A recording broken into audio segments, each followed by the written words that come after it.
સ્વાગત દર્શક મિત્રો, આપ સૌનું સ્વાગત છે અમારી વિશેષ રજૂઆત ટેક્સ કેપિટલમાં. હું યશ આપના સાથે. બજેટ આવીને જતું રહ્યું, પણ બજેટમાં એવું તો શું થયું, ટેક્સને લઈને તમને કેટલા ફરક પડ્યા, કેટલા લાભ, કેટલા નુકસાન, બધી જ વાતો આપણે સમજવાના છીએ. અને આ માટે આપણી સાથે ફરી એકવાર આપણા એક્સપર્ટ જોડાઈ રહ્યા છે.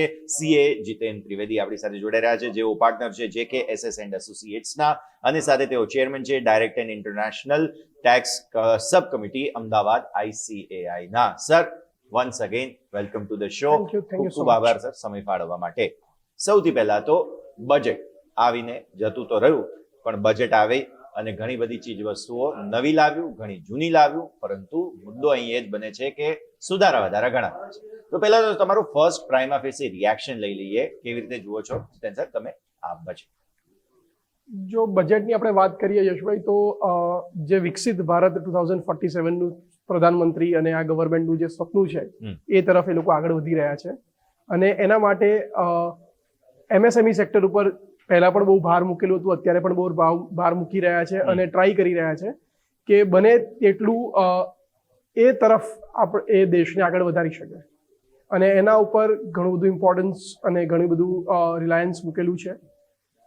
એ જ રીતે મેન્યુફેક્ચરિંગ યુનિટ્સને વધારે બેનિફિટ થઈ શકે, ઇવન એગ્રીકલ્ચર સેક્ટરને પણ ઘણો બધો બેનિફિટ થઈ શકે. એના માટે ઘણી બધી યોજનાઓ એ લોકોએ મૂકેલી છે. કેપેક્સ ઉપર એમનું ધ્યાન વધારે છે અને તે તરફ જ આપણો દેશ અને ગવર્મેન્ટ ઇકોનોમીને લઈ જવાનો પ્રયાસ કરી રહી છે.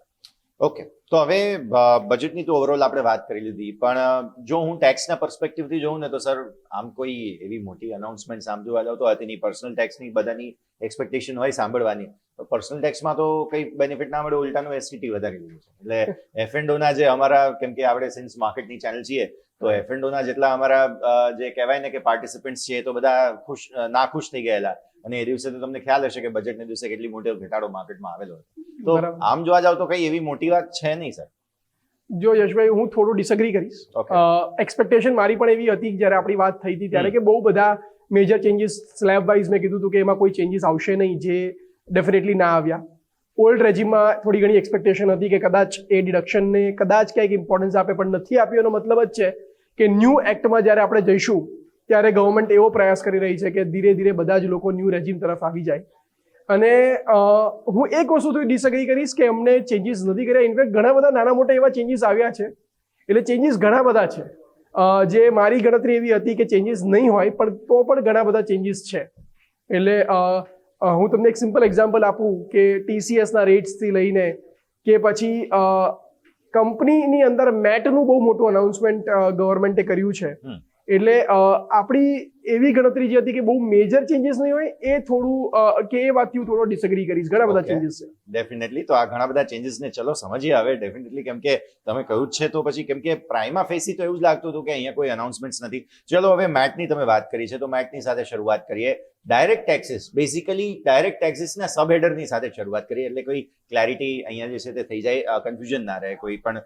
કયા કયા પ્રકારના સબ હેડર્સની અંદર ડાયરેક્ટ ટેક્સીસમાં તમે પરિવર્તન સર ઓબ્ઝર્વ કર્યા આ વખતે? સૌથી મોટું ચેન્જ જે મને લાગે છે એ પહેલું એ લાગ્યું કે જે કંપનીઝ હોય છે, પ્રાઇવેટ લિમિટેડ હોય, પબ્લિક લિમિટેડ હોય, કે કોઈ પણ જાતની કંપની હોય, એમને મિનિમમ ઓલ્ટરનેટ ટેક્સ કરીને મેટ, જેને આપણે જાણીએ છીએ, એ એપ્લિકેબલ થતું હોય છે. એટલે જો એમનું બુક પ્રોફિટનું એક કેલ્ક્યુલેશન હોય, એના બેઝ ઉપર એક મિનિમમ ઓલ્ટરનેટ ટેક્સ એમને ભરવો પડતો હોય છે, અથવા નોર્મલ ટેક્સેશન જે એપ્લિકેબલ થાય છે એ વિચ એવર ઇઝ હાયર એ પ્રમાણે એક ટેક્સ ભરવો પડતો હોય છે. અને મેટ જો ભરવામાં આવે તો એની એક ક્રેડિટ પણ સરકાર આપતી હોય છે. હવે સરકારે એવું અમેન્ડમેન્ટ લાવ્યું છે કે મેટનો પર્સન્ટેજ 15 થી 14 કરી દીધો. હાવેવર, પહેલા જો તમે મેટમાં ટેક્સ ભરતા હતા તો એનું કેરી ફોરવર્ડ જે કંપનીઝને મળતું હતું એના ઉપર બહુ જ મોટો રિસ્ટ્રિક્શન લાવી દીધો. જો તમે ન્યૂ રેજીમમાં જશો તો જ તમને કેરી ફોરવર્ડ મળશે. એ પણ એમાં એમણે કેપ મૂકી દીધી છે કે ખાલી 25% ઓફ ધ ટેક્સ પેએબલ થશે.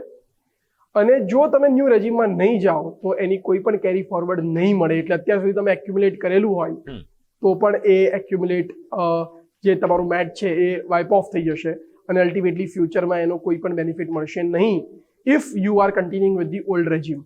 એટલે આપણે એવું જાણીએ છીએ કે ઇન્ડિવિજ્યુઅલ્સ તો મેક્સિમમ લોકો ન્યૂ રેજીમ તરફ આ વર્ષમાં જોડાઈ જ જશે જો નથી જોડાયા તો. પણ હવે after this announcement even companies જે અત્યારે ઓલ્ડ રેજીમ પ્રમાણે પોતાનો ટેક્સ પ્રમાણે રિટર્ન ભરતી હતી એ પણ ધીરે ધીરે ધીરે ન્યૂ રેજીમ તરફ જતી રહેશે. જેમની કોઈ પણ મેટ ક્રેડિટ અવેલેબલ હશે તો દે will B shifting from the old regime to the new regime. એટલે આ એક બહુ માસ્ટર સ્ટ્રોક, આ કેવી રીતના કરવું પ્રોબેબલી એવું સરકાર વિચારી રહી હતી, એટલે જ બંને રેજીમ હજી સુધી ચલાવી રહી છે. અને એ પ્રોબ્લેમ એક કંપનીઝમાં હતો અને બીજો પ્રોબ્લેમ પાર્ટનરશિપમાં હતો. પાર્ટનરશિપ વિશે હજી એ લોકો હજી કંઈ નથી લાવ્યા, પણ પ્રોબેબલી માસ્ટર સ્ટ્રોક કંપનીઝમાં એમણે એ પ્લે કરી લીધો છે. હવે આના કારણે થઈને અલ્ટિમેટલી ટેક્સ વધુ જશે, ઓછો જશે, એ પણ થોડું સમજીએ. અલ્ટિમેટલી ફરક શું પડે? હા, એમાં એવું હોય છે કે ઘણા બધા ડિડક્શન્સ અવેલેબલ હોય જે ખાલી ને ખાલી ઓલ્ડ રેજીમમાં મળતા હોય, ન્યૂ રેજીમમાં ન મળતા હોય. એટલે ઓલ્ડ રેજીમમાં જ્યારે ડિડક્શન્સ લેતા હોઈએ ત્યારે આપણો profit for the purpose of income tax અલગ થઈ જતો હોય from the accounting profits, book profits આપણે જેને કહેતા હોઈએ. અને એના ઉપરનો ઇન્કમ ટેક્સનું જે કેલ્ક્યુલેશન થતું હોય બહુ ઓછું થતું હોય.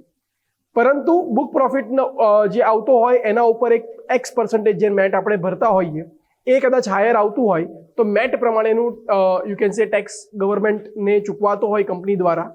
અને એ ટેક્સ જે એક્સ્ટ્રા ટેક્સ ચૂકવી રહી છે as compare to normal tax, એની એક ક્રેડિટ ઊભી થતી હોય. અને ફ્યુચરમાં જ્યારે નોર્મલ ટેક્સ તરફ કંપની જતી હોય, જ્યારે બેનિફિટ્સ પૂરા થઈ જતા હોય ત્યારે એના ઉપર એમને એક ક્રેડિટ મળતી હોય અને એ ક્રેડિટનો ઉપયોગ એ લોકો કરતા હોય છે. હવે જો આ ક્રેડિટ જ જે ફ્યુચરમાં કેરી ફોરવર્ડ થઈ રહી છે એ જ જો બંધ કરી દેવામાં આવે તો ડેફિનેટલી મેટ ઓર નોર્મલ ટેક્સના કેલ્ક્યુલેશનમાં વિચએવર ઇઝ હાયર તો સસ્ટેન કરે, પણ એ ક્રેડિટ બંધ થઈ જવાથી ધીરે ધીરે લોકો મેટ તરફ ઓછું અને ન્યૂ ટેક્સ રેજીમ તરફ વધુ જશે. એના બહુ બધા કેલ્ક્યુલેશન્સ ડેફિનેટલી ઘણી બધી કંપનીઝે કરવાના હશે જે બેનિફિટ લેતી હોય, અને then they will be making a decision. But જે મને લાગી રહ્યું છે કે 80% કંપનીઝ મિનિમમ નોર્મલ એટલે ન્યૂ રેજીમમાં જતી રહેશે rather than going from the old regime. Okay, બહુ સરસ ઇન્ટરેસ્ટિંગ પર્સપેક્ટિવ છે મેટને લઈને. તો સૌથી પહેલા તો ચેન્જ આ થઈ ગયો. અચ્છા, હવે બીજું તમે TCS ની વાત કરી. રાઈટ. હવે TCSમાં બેઝિકલી ઓવરસીઝ છે, LRS છે, આ બધા ઘણા બધા ચેન્જીસ જે છે તે ખાસ કહેવામાં આવે tax collected at source. Basically TCS એટલે ટેક્સ કલેક્ટેડ એટ સોર્સ. તો હવે અહીંયા શું પ્રકારના રેશનલાઇઝેશન્સ કરવામાં આવ્યા છે સર? ગવર્મેન્ટે સૌથી મોટી વસ્તુ જે કરી યશભાઈ એ એવી કરી કે અલગ અલગ TCSના રેટ્સ અવેલેબલ હતા અલગ અલગ જગ્યા ઉપર. એ એમણે એક સિમ્પલ 2% રેટ રાખવાનો પ્રયાસ કર્યો. એટલે અમુક જગ્યાએ 1% હતા, અમુક જગ્યાએ 5% હતા, અમુક જગ્યાએ 2% હતા. અમુક જગ્યાએ સ્લેબ્સ હતા, જેમ કે તમે જો ફોરેનમાં ટ્રાવેલ કરતા હો 10 લાખથી ઓછાનું પેકેજ હોય તો 2% લાગે, 10 લાખથી વધારેનું તમારું ટ્રાવેલનું પેકેજ થઈ જાય આખા વર્ષમાં તો સોરી 5% લાગતું હતું, આમ રીલી સોરી 5% લાગે જો 10 લાખથી ઓછું હોય ને 10 લાખથી વધારે થઈ જાય તો તમારું 20% જેટલું TCS લાગતું હતું, which was a very huge amount. એને એમણે રેશનલાઇઝ કરીને 10 લાખથી ઓછું 10 લાખથી વધુ કાઢી અને 2% કરી દીધું. આનાથી સૌથી મોટો બેનિફિટ થશે જે ટૂર પેકેજીસ કરતી હોય છે જે કંપનીઝ, ઇન્ટરનેશનલ ટૂર પેકેજીસનું જે ધંધો કરે છે, જેટલી પણ એવા પ્રોપ્રાઇટર્સ, પાર્ટનરશિપ્સ કે પ્રાઇવેટ લિમિટેડ કંપનીઝ છે, કારણ કે લોકોના ઓછા પૈસા રોકાશે તો ડેફિનેટલી લોકો વધુ ટ્રાવેલ કરવાનું પ્રિફર કરશે અને એનાથી ડેફિનેટલી બહુ જ મોટો બૂસ્ટઅપ મળશે. અને હવે આપણે જાણીએ જ છે કે સ્લેબ જે 4 લાખ 5 લાખ સુધી હતો એ હવે ન્યૂ રેજીમમાં તમે જાઓ તો ટેકનિકલી 12 લાખથી ઓછી આવકવાળાને ઇન્કમ ટેક્સ નથી ભરવાનો. તો ડેફિનેટલી લોકોની આવક જેમ જેમ વધશે, બધાવશે, GDP વધશે, એમ લોકો વધારે ટ્રાવેલ બી કરશે અને ત્યાં એ TCSનો બહુ મોટો રોલ રહેશે. ઓકે, હવે આ TCSમાં જે ઓવરસીઝની તમે વાત કરી રહ્યા હતા, ઓવરસીઝ ટૂર પેકેજીસ વગેરે હોય છે તો તેને ઘટાડવામાં આવ્યું. એટલે આ બેઝિકલી બેનિફિટ છે જે લોકો બહાર ફરવા જાય છે તેમને લોકોને હવે જે આ TCS બેઝિકલી ડિડક્શન થતું હતું તેની અંદર ખર્ચ બચશે અને આ 20% અને 5% હતો તેમાંથી ઘટાડીને સીધા 2% કરી દેવામાં આવે છે. એટલે આ ડેફિનેટલી બહુ મોટો ચેન્જ ગણી શકાય. અને એક હેઝિટેશન હતું મે બી લોકોને કદાચ આ એક્સપેન્સીસમાં ગણાતું હતું તો એ હેઝિટેશન હતું. તો આપણે જ્યારે ટુરિઝમને પ્રમોટ કદાચ કરવાની કોશિશ કરી રહ્યા છીએ તો સ્વાભાવિક છે કે આપણે પણ સામે આ એક વસ્તુ જરૂરથી એક આપવી જોઈએ. પણ આ LRS બેઝિકલી જે લિબરલાઇઝ્ડ રેમિટન્સ સ્કીમ છે, આ TCS જે છે મેડિકલ અને એડ્યુકેશનલ એક્સપેન્સીસ પર લાગતું હતું. આ થોડું વધારે સર સમજાવવાની જરૂર છે કેમ કે 10 લાખ રૂપિયાને ઉપર હોય તો એમાં લગભગ 5%નું એ ખાસ જે LRS છે તે લાગતું હતું. તેને ઘટાડીને જે છે તે અહીંયાથી કહી શકાય કે ઓલમોસ્ટ 2% આસપાસ જે છે તે કરી દેવામાં આવ્યું છે. આ કેટલો મોટો બેનિફિટ છે સર? હવે જો તમે એડ્યુકેશનલ પર્પઝમાંથી ઇન્ડિયાની બહાર જઈ રહ્યા છો તો 10 લાખની ઉપરની વેલ્યુ ઉપર 5% TCS ગવર્મેન્ટ લેતી હતી. TCS ખર્ચો નથી, તમે ડેફિનેટલી પે કરો છો અને પછી તમે ક્લેમ કરી શકો છો, પણ Yes. એક વખત તમારા પૈસા તો બ્લોક થઈ જ જાય છે જ્યાં સુધી વર્ષ ના પતે, ITR ફાઇલ ના કરો અને રિટર્ન પ્રોસેસ ના થાય ત્યાં સુધી એ પૈસા તમારા બ્લોક રહે છે, સબ્જેક્ટ ટુ તમારો ટેક્સ ભરવાનો ના આવતો હોય તો. હવે તમે વિચારો કે કોઈ પણ વ્યક્તિ અહીંયાથી કેનેડા ભણવા જતો હોય કે ઓસ્ટ્રેલિયા ભણવા જતો હોય તો 10 લાખથી મોટી વેલ્યુ બહુ ઇઝીલી થઈ જતી હોય છે. એટલે 5 ને જ્યારે ઘટાડીને આપણે 2% કર્યું છે તો એક એન્કરેજમેન્ટ છે કે તમે બહાર ભણવા જાઓ તો તમારો બહુ વધારે પૈસા બ્લોક નહીં કરે ગવર્મેન્ટ, એટલા વધારે પૈસા તમારી પાસેથી બ્લોક નહીં કરી દે, તમારે ખાલી 2%નો TCS ભરીને તમે જઈ શકો છો. સેમ વસ્તુ આપણે મેડિકલ માટે કરી કે મેડિકલ ફેસિલિટીઝમાં 10 લાખથી વધારેનો ખર્ચો પણ ઘણી વખત તમે કોઈ ટ્રિકી કન્ડિશનમાં જ તમે બહાર જઈને તમારી મેડિકલ ફેસિલિટી લઈ રહ્યા છો. બાકી ઇન્ડિયામાં ઘણી બધી સારી મેડિકલ ફેસિલિટીઝ અવેલેબલ છે, પણ જો તમે બહાર જઈ રહ્યા છો અને તમે મેડિકલ ફેસિલિટી લઈ રહ્યા છો એનો મતલબ કદાચ એવી કોઈ વસ્તુઓ છે જે કદાચ ઇન્ડિયામાં નથી મળી રહી અથવા ઇઝીલી નથી થઈ રહી, તમારે બહારના ડોક્ટર્સ ઉપર કે બહારની ફેસિલિટી ઉપર વધારે તમારો ભરોસો છે તો ત્યાં પણ એ 5% કાઢીને જ્યારે 2% કરવામાં આવે છે, it is a welcome step. એક સારો સ્ટેપ ગવર્મેન્ટે લીધો છે એના માટે. ડેફિનેટલી તો આ વેલકમ સ્ટેપ છે કે જેને ધ્યાન પર જરૂરથી આપણે રાખવું જોઈએ. તો અત્યાર સુધીમાં 3 મુદ્દાની આપણે વાત કરીએ. એક તો TCS, આમ તો 2 જ મુદ્દાની પર્ટિક્યુલરલી કહેવાય, એક તો TCS અને એક MATની આપણે અહીંયાથી ખાસ વાત કરી છે. સર, આપને રિક્વેસ્ટ અમારી સાથે જોડાયેલા રહેજો. દર્શક મિત્રો, એક નાનકડા વિરામનો અત્યારે ફિલહાલ સમય થઈ ગયો છે. એક બ્રેક લઈશું અને બ્રેક બાદ અમારી આ રજૂઆત છે અને આગળ યથાવત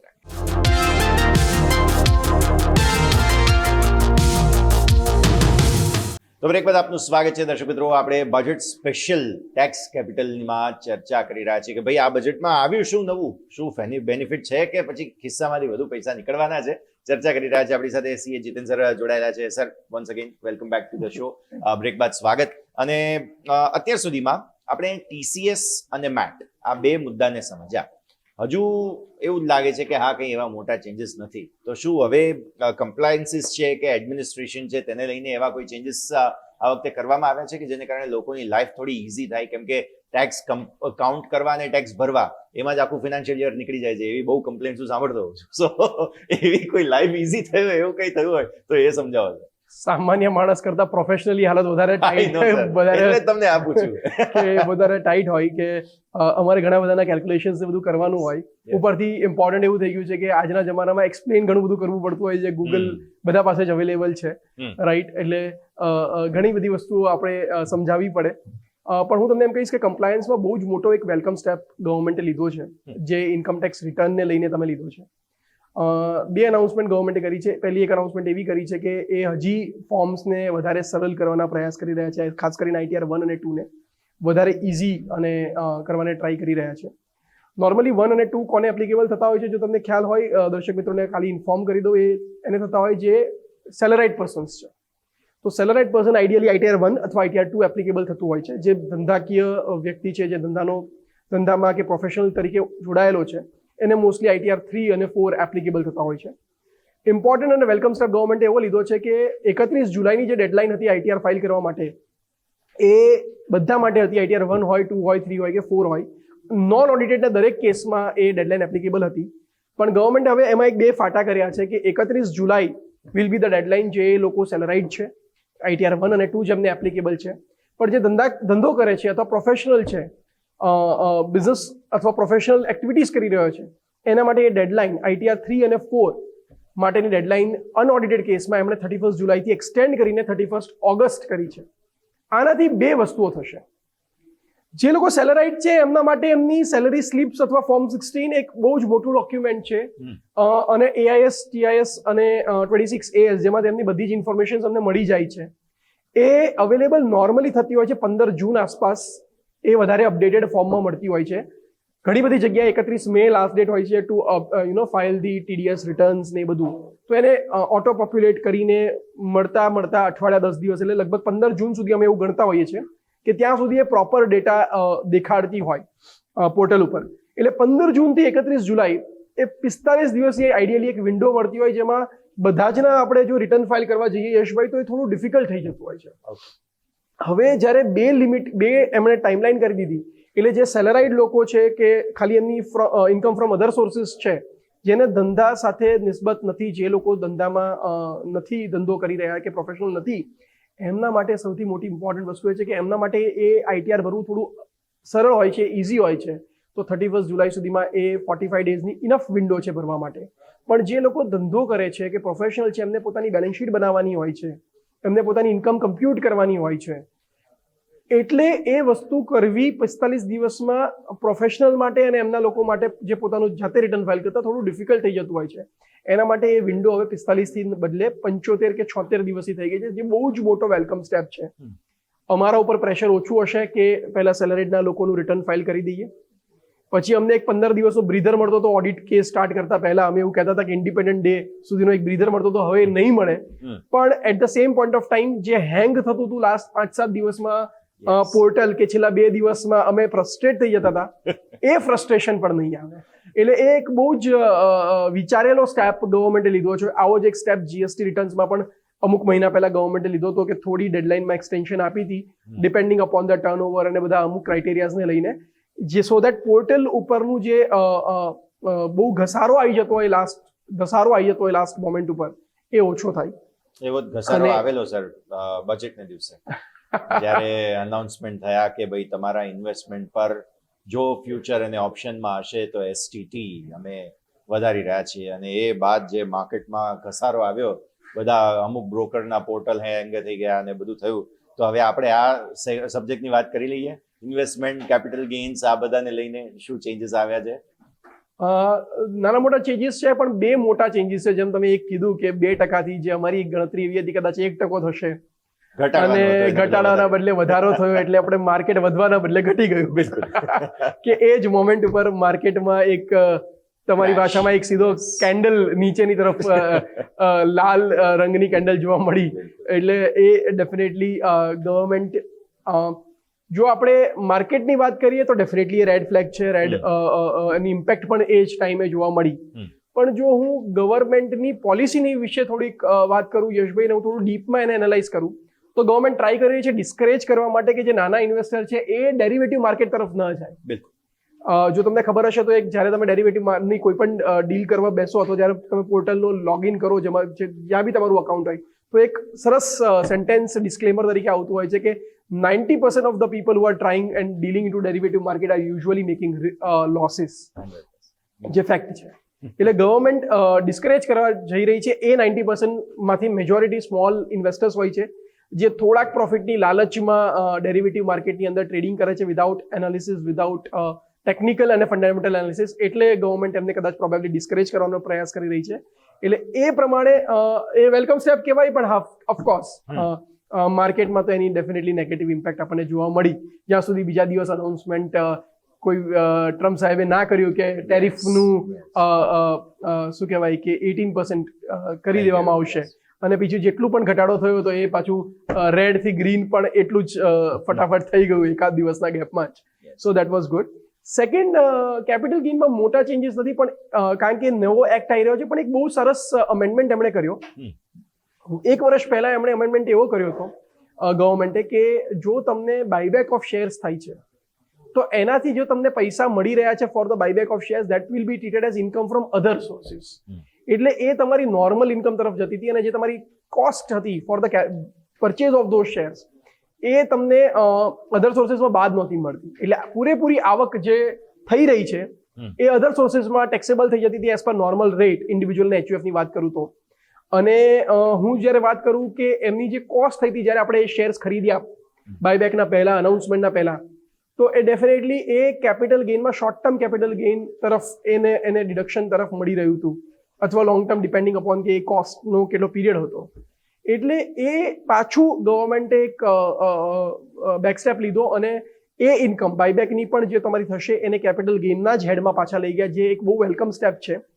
ગવર્મેન્ટ આ ટ્રાય એટલે કરી રહી હતી કે એ જે પ્રમોટર્સ ગ્રુપ હોય એમાં એની ઇમ્પેક્ટ ખાસી પડતી હોય છે. એટલે પ્રમોટર્સ માટે એમણે હજી પણ એ ઇન્કમ ફ્રોમ અધર સોર્સિસ રાખ્યું, પણ જે પ્રમોટરની ડેફિનેશનમાં નથી આવતા, મારા તમારા જેવા જે ઇન્વેસ્ટર્સ છે, જે સામાન્ય માણસો છે, જે ખાલી ઇન્વેસ્ટમેન્ટ પર્પઝથી શેર્સ ખરીદે છે અને પછી બાયબેકમાં હાઈ વેલ્યુ મળે તો એને કંપનીને પરત કરી દે છે અને એમાં એ ગેઇન લેવાનો પ્રયાસ કરે છે, તો એ ડેફિનેટલી અધર સોર્સિસ ના થઈ અને એ ડિફરન્શિયલ ગેઇન નહોતો ગણાતો, એ આવકમાં પૂરેપૂરું ગણાતો હતું. તો ડેફિનેટલી કેપિટલ ગેઇનમાં જ રહેવું જોઈએ, અને સરકારે એ અમેન્ડમેન્ટ કર્યો છે અને એ એપ્લિકેબલ ફ્રોમ 1 માર્ચ કર્યો છે.